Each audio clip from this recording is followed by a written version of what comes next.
할렐루야. 아멘. 오늘은 마태복음 6장 14절에서 15절 말씀을 본문으로 용서와 평안이라는 제목으로 말씀의 은혜를 나누겠습니다. 2023년 새해가 시작된 것이 엊그제 같은데 벌써 이제 마지막 날 송구 영신 예배를 우리는 하나님께 드리고 있습니다. 참 세월이 너무나 빠르다는 것을 실감합니다. 정말 화살처럼 지나가는 세월입니다. 에베소에서 있는 말씀처럼 우리는 날마다 시간을, 세월을 아껴야 될 줄로 믿습니다. 우리는 창세기에 나오는 요셉을 잘 알고 있습니다. 요셉은 어떻게 보면 예수님의 모형이라고 할 수 있습니다. 그는 형들에 의해서 강야 구덩이에 던져졌습니다. 그것도 모자라 그의 형들은 요셉을 은 20에 이스마엘 사람들에게 팔아버렸습니다. 그는 결국 애굽의 종으로 팔렸습니다. 억울하게 그곳에서 감옥도 가고 고생도 참으로 많이 했습니다. 그러나 요셉은 결코 형들을 미워하지 않았습니다. 곱게 보았습니다. 그는 하나님의 섭리가 있는 것을 알았기 때문에 그렇습니다. 창세기 45장 5절 말씀입니다. 당신들이 나를 이곳에 팔았다고 해서 근심하지 마소서. 한탄하지 마소서. 하나님이 생명을 구원하시려고 나를 당신들보다 먼저 보내셨나이다. 아멘. 하나님의 섭리가 있었다는 것입니다.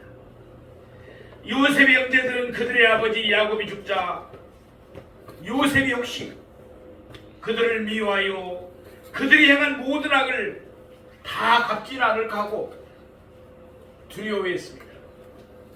당시 요셉은 애굽의 국무총리였으니까 그의 형들을 죽이는 것은, 또 그의 형들을 감옥 보내는 것은 식은 죽 먹기였습니다.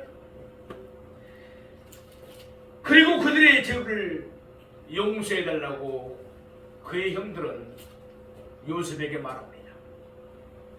그 말을 들은 요셉은 울었습니다. 그리고 요셉은 그의 형제들에게 말합니다. 창세기 50장 19절부터 21절에 있는 말씀입니다. 두려워하지 마소서. 내가 하나님을 대신하니까. 당신들은 나를 헤아려하였으나 하나님은 그것을 선으로 바꾸사 오늘과 같이 많은 백성의 생명을 구원하게 하려 하셨나니 당신들은 두려워하지 마소서. 내가 당신들과 당신들의 자녀를 기르리이다 하고 그들을 강곡한 말로 이루겠더라. 아멘. 요셉의 아버지, 그 형들의 아버지 야곱이 죽자 그 형들은 두려워했습니다. 이제 아버지도 없고 요셉이 우리에게 해를 끼치지 않을까, 우리가 그에게 너무나 많은 악을 행했기 때문에 우리를 감옥에 보내지 않을까 두려워했습니다. 그러나 그 말을 들은 요셉은 울었습니다. 그리고 그 형들을 이로까지 합니다. 요셉은 하나님의 선하신 뜻을 생각하면서 형들을 기꺼이 용서해 주었습니다. 그리고 형들에게 두려워하지 말라고 강곡한 말로 이로까지 합니다. 흔히들 우리 기독교를 가르쳐서 사랑의 종교라고 부릅니다. 사랑의 뿌리가 무엇입니까? 바로 용서입니다. 용서 없는 사랑은 결코 의미가 없기 때문에 그렇습니다. 그런데 교회를 다니면서 직분은 목사고 장로고 권사고 그런데 용서를 잘하지 못하는 사람이 많습니다. 자기가 원수를 갚으려고 합니다. 원수 갚는 것은 하나님께 있습니다. 참으로 용서해야 됩니다. 올 한 해가 가기 전에 내가 지금 용서하고 있는 못하고 있는 사람이 누구인지 조용히 우리가 기도해 봅시다. 하나님이 알려주십니다. 그리고 우리가 알고 있습니다. 그 사람을 용서하게 해달라고 하나님께 기도하십시다. 우리 크리스찬들은 우리 교회는 그런 분들이 없는 줄 알고 있지만 문제가 말씀을 잘 듣습니다. 성경을 봅니다. 그런데 행함이 없는 분들이 많습니다. 어떤 사람하고 서운한 관계가 되고 또 문제가 발생되면 그 사람을 용서하지 못합니다. 마음속에 응어리를 가지고 갈고리를 가지고 있습니다. 세상 사람들도 서로 서운한 것이 있으면 아 형님 오늘 밤에 식사 한번 합시다. 술을 이야기해서 좀 미안하지만 술 한잔 합시다 하고 풀러갑니다. 안 되면은 다음날 출근해서 형님 어제 내가 죄송하게 됐습니다. 아니면 후배 어제 같이 했는데 아직도 못 풀어진 것이 있는가? 내가 미안하게 됐네. 이렇게 하면서 서로 하이하고 용서하려고 합니다. 근데 교회를 다니면서 예수를 믿는 사람들이 용서하는 일에 둔합니다. 예수님이 우리에게 보여주신 십자가 사랑도 결국은 용서하신 사랑이었습니다. 우리의 모든 죄를 용서하시고 우리를 의롭다 하신 사랑이신 줄로 믿습니다. 오늘 이 시간 하나님께서 우리 모두에게 은혜를 베풀어 주시기를 원합니다. 그래서 아직도 하나님과 나와 이웃 나와 나 속에 풀지 못하고 맺혀서 마음 아파하여 괴로워하는 것이 있으면 하나님의 은혜로 다 풀어버리고 마음의 자유를 누릴 수 있는 우리 모두가 되기를 축복합니다. 예수님은 우리에게 기도를 가르쳐 주시고 난 뒤에 오늘 본문에서 용서에 대한 말씀을 하시면서 기도에 관한 가르치심으로 끝맺음을 하고 있습니다. 주기도문 안에는 모두 6개의 강구가 기록되어 있습니다. 그 가운데서 5번째 강구가 무엇입니까? 우리가 잘 아는 대로 마태복음 6장 12절에 있는 말씀입니다. 우리가 우리에게 죄 지은 자를 사하여 준 것 같이 우리 죄를 사하여 주시옵고. 아멘. 용서에 대한 강구였습니다. 6개의 강구 가운데서 예수님께서 보충적으로 다시 한번 설명해 주신 것은 5번째 강구밖에 없습니다. 그만큼 용서가 우리에게 중요하기 때문입니다. 어느 남편이 바람을 피웠습니다. 강남에서 큰 사업체를 여러 개 가지고 있는 사람이었습니다. 아내가 마음의 병으로 인해서 육신의 질병에 암병에 그리고 루마티스 관절염에 시달렸습니다. 병원에서 치료 안 됩니다. 미국에까지 갔었습니다. 큰 병원 돈은 있으니까 치료하러 갔는데 치료가 안 됐습니다. 그런데 하나님은 그 사람을 우리 교회에 보내주시고 상한 마음을 치유하게 해주시고 그 보기 싫었던 원수 같은 남편을 용서할 수 있는 마음을 주셨습니다. 그런 뒤에 그 여집사님은 암병에서도 치유받고 루마티스 관절염도 깨끗하게 치유된 줄로 믿습니다. 마음에 멀어진 것으로 인해서, 마음의 아픔과 상처로 인해서, 남편을 미워했던 그곳으로 인해서 그의 암병, 루마티스 관절염까지 해가지고 고통당했던 자매도 결국 용서와 사랑 속에서 치유되고 회복되었던 것입니다. 하나님의 은혜입니다. 그러면 예수님이 기도에 관한 가르치심을 용서에 대한 말씀으로 마무리하셨으니까 우리의 용서가 우리의 기도 생활에 있어서 절대적인 영향력을 미치기 때문에 그렇습니다. 이것을 우리가 체험적으로 얼마든지 잘할 수가 있습니다. 우리가 누구를 용서하지 못하고 우리 마음에 미움의 쓴뿌리를 계속해서 간직하고 있으면 우리의 마음이 결코 평안할 수가 없습니다. 의사들도 그런 이야기를 하죠. 많은 병이 70, 80%가 육신의 질병도 마음의 스트레스로 온다. 마음에 응어진 상처들로 온다는 거예요. 기도 생활도 제대로 할 수가 없습니다. 우리가 하나님께 제대로 기도 생활을 못하는데 어떻게 기도의 응답을 기대할 수가 있겠습니까? 어떻게 하나님의 축복받기를 바랄 수 있겠습니까? 우리가 기도 생활을 바르게 하기 위해서도 용서하는 일이 먼저 필요한 것입니다.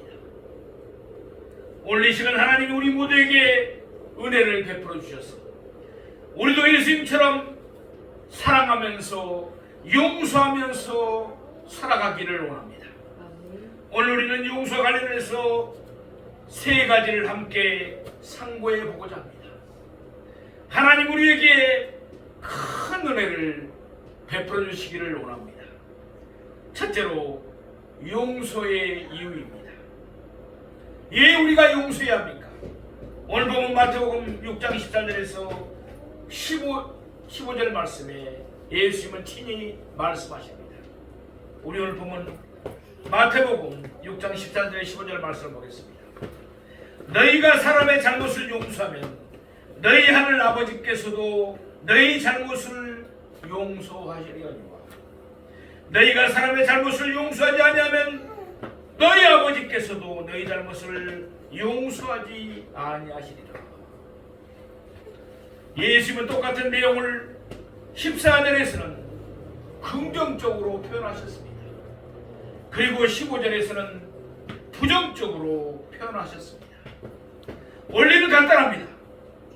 용서하면 용서받고 용서하지 않으면 용서받지 못한다는 것입니다.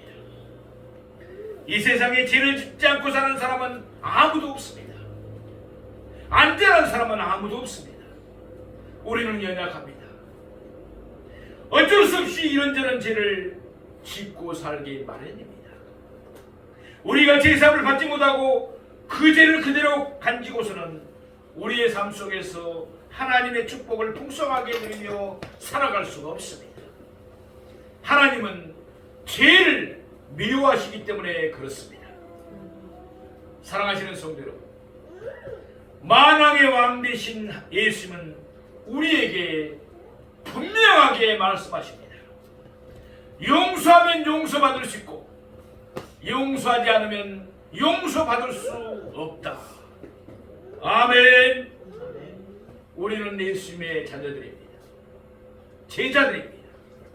예수님의 말씀에 순종하면서 살아가는 예수님의 제자들입니다. 우리는 용서하며 삽시다. 따라서 우리는 용서받았습니다. 그러니 얼마나 복된 사람들입니까? 그런데 예수님 당시의 서기관과 바리새인들은 마음이 강팍했습니다. 그들은 용서하려 들지 않았습니다. 결국 그들도 용서받지 못했습니다. 그 단적인 애가 요한복음 8장에 잘 나타나 있습니다. 그들의 하루는 가늠하다가 현장에서 붙잡힌 여인을 예수님께 끌고 왔습니다. 그들은 그 여인들 그 여인을 가운데에 세우고 모세 율법에 따라 그 여인을 정죄했습니다. 그리고는 돌로 치려고 했습니다. 그때 예수님은 그들을 향해서 이렇게 말씀하셨습니다. 너희 중에 죄 없는 자가 먼저 돌로 치라. 요한복음 8장 7절에 있는 말씀입니다. 예수님의 말씀에 그들은 양심의 가책을 받게 되었습니다. 하나님을 믿지 않든지 하나님을 믿든지 모두 다 사람에게는 양심을 하나님이 주셨습니다. 하나님의 말씀이 예수를 믿는 사람들은 율법이지만 예수를 믿지 않는 사람도 하나님을 믿지 않는 사람들도 율법은 바로 양심인 것입니다. 양심의 가책을 다 잘못하면 받게 되어 있습니다. 그들은 들었던 돌을 모두 내려놓고 슬그머니 그 자리를 다 떠나버렸습니다. 그래서 예수님과 그 간임한 여인만 남게 되었습니다. 결론적으로 예수님은 그 여인을 향해서 다정하게 말씀합니다. 나도 너를 정죄하지 아니하노니 가서 다시는 죄를 범하지 말라. 아멘. 예수님은 이 여인을 불쌍히 여기시고 그를 용서해 주셨습니다. 서기관과 바리새인들은 마음이 각박해서 용서하려 들지 않았습니다. 그 결과 그들도 용서받지 못한 자들이 되어버리고 말았습니다. 그러나 우리는 하나님의 자녀들입니다. 예수님의 제자들입니다. 우리는 예수님의 가르침에 따라서 용서하면서 날마다 살아가기를 원합니다. 따라서 우리도 용서받습니다. 그러니 얼마나 복받은 자들입니까? 만왕의 왕이고 신중의 신 되시는 예수님이 오늘 우리에게 주신 이 말씀을 우리의 신비에 새겨서 행하는 저와 여러분이 되기를 원합니다. 용서하면 용서받고 용서하지 않으면 용서받지 못한다. 신비에 새기십시다.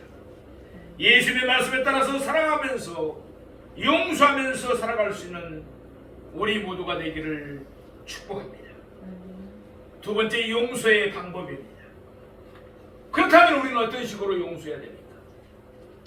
하나님의 방식대로, 예수님의 방식대로 용서해야 합니다. 하나님은 우리를 용서하십니다. 하나님은 두 번 다시 우리의 죄악을 기억조차도 하지 않습니다. 용서는 한마디로 잊어버리는 것입니다. 일단 용서했으면 깨끗하게 잊어야 합니다. 그런데 사실 용서가 쉽습니까? 어렵습니까? 어렵습니다. 목사인 저도 고백하는데 용서는 참으로 어려운 일 중에 하나인 것을 고백합니다. 한 번은 베드로가 예수님께 나와서 물었습니다. 마태복음 18장 21절에 있는 말씀입니다. 주여, 형제가 내게 죄를 범하면 몇 번이나 용서하여 주리까? 7번까지 하오리까? 그때 예수님은 우리가 잘 아는 대로 이렇게 답변하셨습니다. 마태복음 8장 22절입니다. 7번뿐 아니라 7번을 70번까지라도 할지니라. 아멘. 예수님의 말씀의 뜻은 무엇입니까? 7 곱하기 7은 49입니다. 490번까지라도 용서하라는 뜻일까요? 만일 어떤 사람이 자기 수첩에 용서할 때마다 한 번, 두 번, 세 번 기록을 해서 490번까지 용서하고 491번째 용서하지 않는다면 애당초부터 그는 용서하지 않는 셈이 됩니다. 실제로는 그의 마음속에 처음부터 복수의 칼날을 갈고 있기 때문입니다. 예수님은 490번이 아니라 4900번 그 이상까지라도 무지하지라도 용서라는 뜻인 줄로 믿습니다. 그러기 위해서는 과거를 잊어버려야 합니다. 우리가 잘 아는 대로 베드로는 예수님을 모른다고 3번이나 부인했습니다. 부활하신 예수님은 베드로를 찾아오셨습니다. 그리고 이렇게만 말씀하셨습니다. 요한의 아들 시몬아, 내가 나를 사랑하느냐? 예수는 베드로의 과거를 들춰내지 않았습니다. 하나님은 우리의 과거를 들춰내지 않습니다. 회개하면 용서해 주십니다. 예수는 그의 과거를 추궁하면서 그를 질책하지도 않았습니다. 만일 예수님이 베드로에게 아픈 과거를 들춰내면서 그를 질책하였다면 베드로가 어떤 반응을 보였을 것 같습니까? 베드로야, 내가 다른 사람은 다 나를 버린다 할지라도 너만큼은 나를 버리지 않겠다고 큰 소리로 하지 않았느냐? 그럼 내가 나를 모른다고 3번이나 부인했다는 말이냐? 내가 너에게 그토록 깨어서 기도하라고 했는데, 당부했는데 내가 잠을 자더니 결국은 나를 이렇게 부인하고 말았구나. 만일 예수님이 베드로의 아픈 과거를 들춰내면서 그를 책망하셨다면 베드로가 어떤 반응을 보였겠습니까? 주여, 그렇습니다. 저는 구제불능자입니다. 저는 도무지 예수님의 제자가 될 자격이 없습니다. 그러면서 베드로는 아마도 제자의 길을 굽고 사양했을지도 모릅니다. 그러나 예수님은 베드로의 과거를 들춰내지 않았습니다. 오직 한 가지만 물었습니다. 요한의 아들 시몬아, 내가 나를 사랑하느냐? 아멘. 베드로는 예수님의 물음에 따라서 대답했습니다. 주여, 그러하나이다. 내가 주님을 사랑하는 줄 주님께서 아시나이다. 예수는 베드로에게 결론적으로 말씀하셨습니다. 내 양을 먹이라. 아멘. 예수는 베드로의 과거를 기억지 않으시고 그의 모든 잘못을 깨끗하게 용서해 주셨습니다. 일단 용서하면 깨끗하게 잊어버려야 됩니다. 잊게 해달라고 하나님께 기도해야 됩니다. 용서는 있는 것입니다. 어느 마을에 개구장이 소년이 살았습니다. 이 개구장이 소년, 참 저희 아들이 어렸을 때 모습과 같았습니다. 골목에 다니면서 남자애들 여자애들 막 때리고 다녔습니다. 어머님들이 저희 집에 찾아와서 아이를 어떻게 길러서 이렇게 되느냐, 저 얼굴이나 아내 얼굴을 보니까 사람들이 그렇게 생기지 않았는데, 착하고 선하게 보이는데 왜 아들은 그러냐. 제가 그래서 골목에 다니면서 아침 출퇴근 시에 아주머님 아저씨를 만나면 정말 90도로 인사를 했습니다. 나를 보고 혹시라도 아이가 우리 아들이 잘못하면 용서해달라는 그런 의미도 담겨 있었습니다. 이 아이는 장난기가 매우 심했습니다. 이 개구장에서는 아이가 가는 곳에서 어디서나 사고가 잇따랐습니다. 그릇이 깨졌습니다. 장독대 그릇이 깨졌습니다. 유리창도 돌을 들면서 깨버렸습니다. 아이는 두들겨 패든지 두들겨 맞든지 늘 사고 뭉쳤습니다. 저희 아들도 다른 아이들을 때려서 얼굴에 상처도 입히고 그의 얼굴도 맞아서 상처가 나기도 했습니다. 아이의 부모가 걱정이 되지 않을 수가 없었습니다. 그대로 내버렸다가는 아무래도 불량배가 될 것 같았습니다. 하루는 그의 부모가 기도를 하고 난 뒤에 아이를 불러놓고 이렇게 타일렀습니다.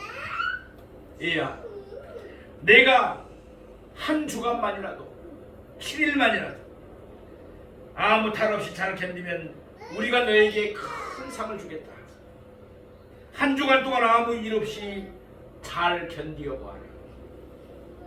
아이는 용케도 일주일간을 잘 보냈습니다. 아무 탈 없이 보냈습니다.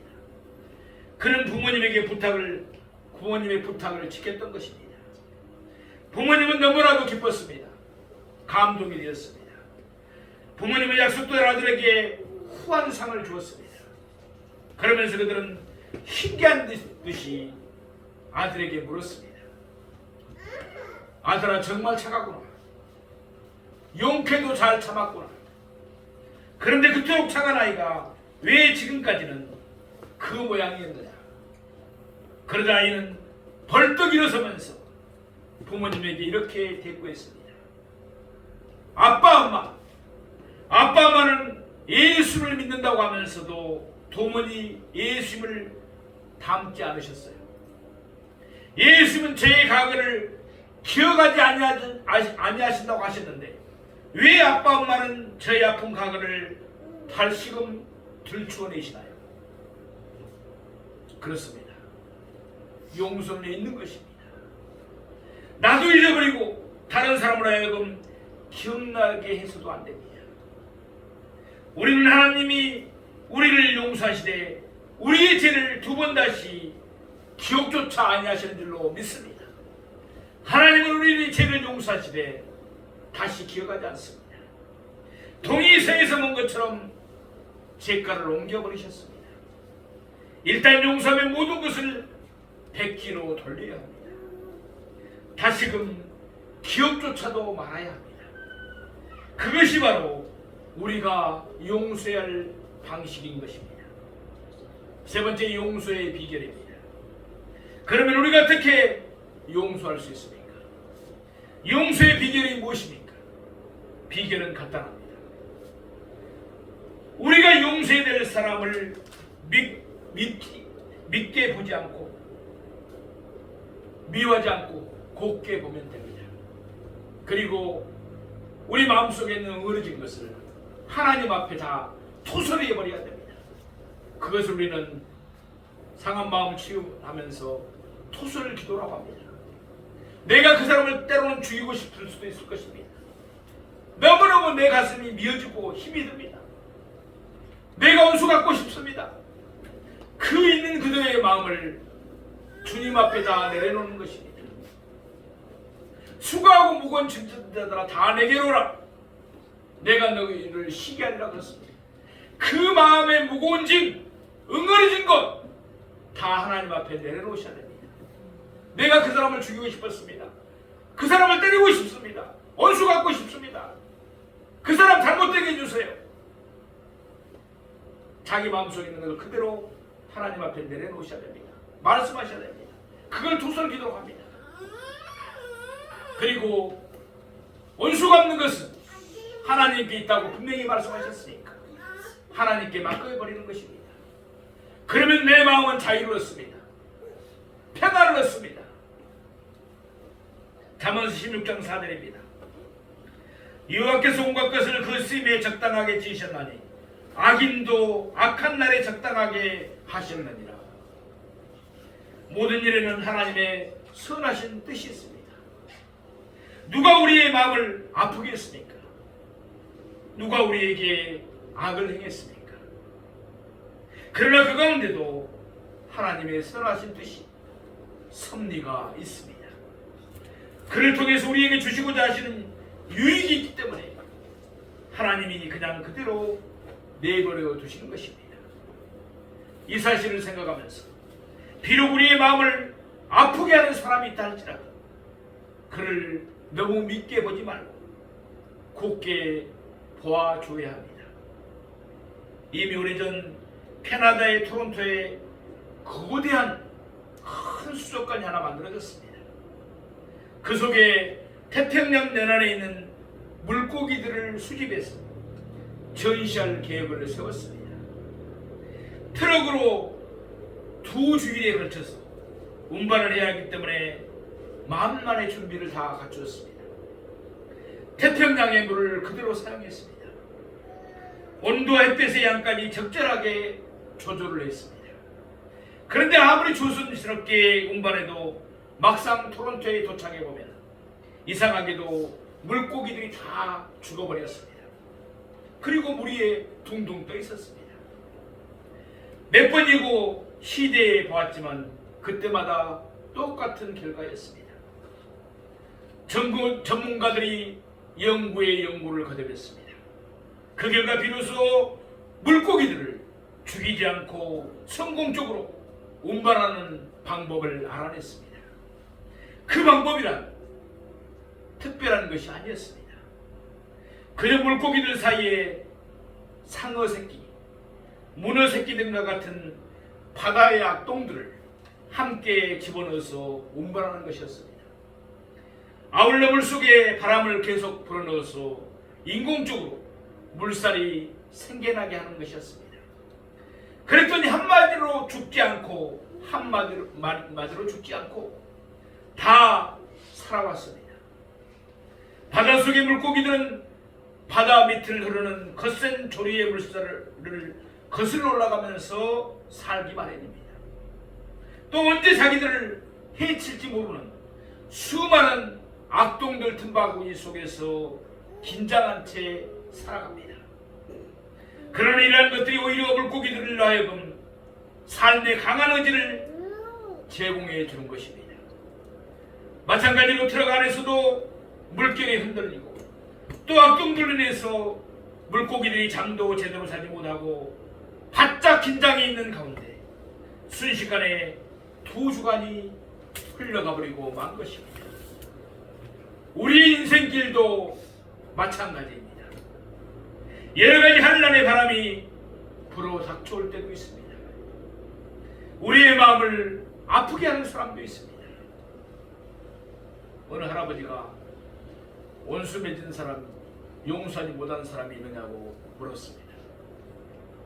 그랬더니 그 90이 된 할아버지가 이런 답을 합니다. 그런 사람들은 어떻게 했느냐 그랬더니 이렇게 답합니다. 내떠버렸어. 그랬더니 다 죽고 말더라고.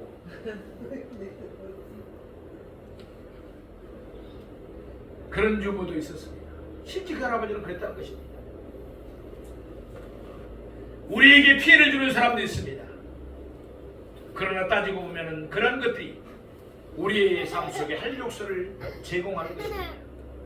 더 기도하게 만들어주기도 하는 것입니다. 그래서 하나님은 그런 것들을 우리에게 허락해 주시는 것입니다. 사랑하시는 성도 여러분, 누가 우리에게 피해를 줬습니까? 그것 때문에 우리가 망했습니다. 그렇지 않습니다.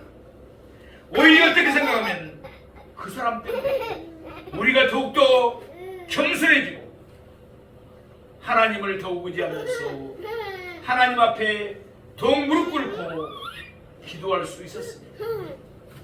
하나님이 그를 이용해서 우리를 겸손하게 하신 것입니다. 더욱더 기도하게 하신 것입니다. 그 사람이 아니었다면 우리가 어떻게 정신을 차릴 수가 있었겠습니까? 하나님의 선하신 뜻이 섭리가 계셨습니다. 따라서 우리는 이 사실을 생각하면서 그 사람을 믿게 보지 말고 곱게 도와줘야 할 것입니다. 우리는 어떤 사람을 미워할 때 그 사람이 내게 행한 한두 가지 잘못 때문에 미워할 때가 많습니다. 그러나 한번 우리가 생각해 보십시다. 그에게는 그것 이외에 좋은 점들도 많다는 사실을 알아야 합니다. 우리 인간은 내 눈 속에 있는 들보는 보지 못하고 다른 사람에 있는 티끌을 봅니다. 그러기에 그를 사랑하는 가족도 있고 그를 좋아하는 친구들도 많이 있음을 우리는 알아야 합니다. 사람은 장점이 있고 단점이 있습니다. 안전한 사람은 아무도 없습니다. 따라서 우리가 그 사람이 내게 행한 한두 가지 잘못 때문에 그를 미워해서는 안 된다는 것입니다. 우리는 그에게 있는 훨씬 좋은 점들을 생각하면서 그를 곱게 보아야 합니다.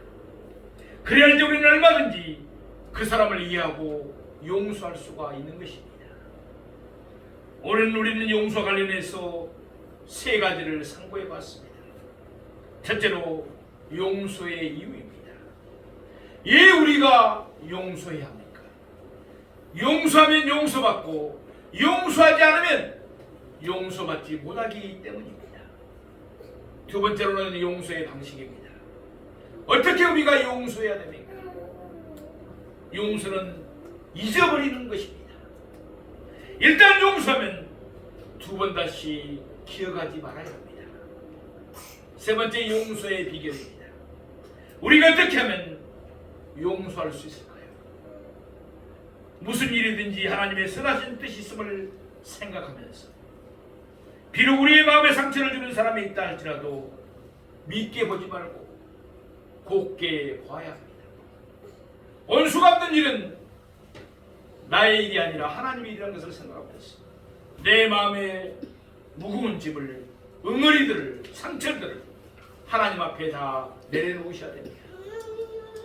오늘 이 시간 하나님이 우리에게 은혜 베풀어 주시기를 원합니다. 아직도 내 마음에 용서하지 못하는 사람이 있습니까? 올 한 해가 가기 전에 용서할 마음을 달라고 간절히 하나님 앞에 기도하십시다. 그래서 나와 하나님, 나와 너와의 인간관계 속에서 나와 나 사이에서 아직도 풀지 못하고 맺어 있는 것이 있습니까? 하나님 은혜로 다 풀어버리고 마음의 자유함을 누리고 마음의 평안을 되찾는 우리 모두가 되기를 축복합니다. 사도행전 7장에 나오는 스테반 집사는 돌에 맞아 순교하면서까지도 자기를 돌로 치는 자들을 용서했습니다. 그리할 때 그의 얼굴이 천사의 얼굴처럼 빛났습니다. 그의 마음은 천국이었을 것입니다. 오늘 우리도 하나님의 은혜로 용서할 것을 다 용서해 줌으로써 마음의 평안을 회복하기를 축복합니다. 아울러 우리 모두의 얼굴이 사도행전 7장에 나오는 스테반의 얼굴처럼 천사의 얼굴처럼 환하게 빛나기를 축복합니다.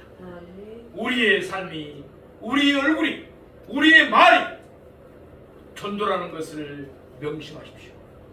새해에도 사랑하시는 성도님들 가정에 그리고 직장의 사업장에 하나님이 크신 복이 함께 하시고 영육간에 강건하시고 행복한 나날들이 되기를 주님의 이름으로 축복합니다.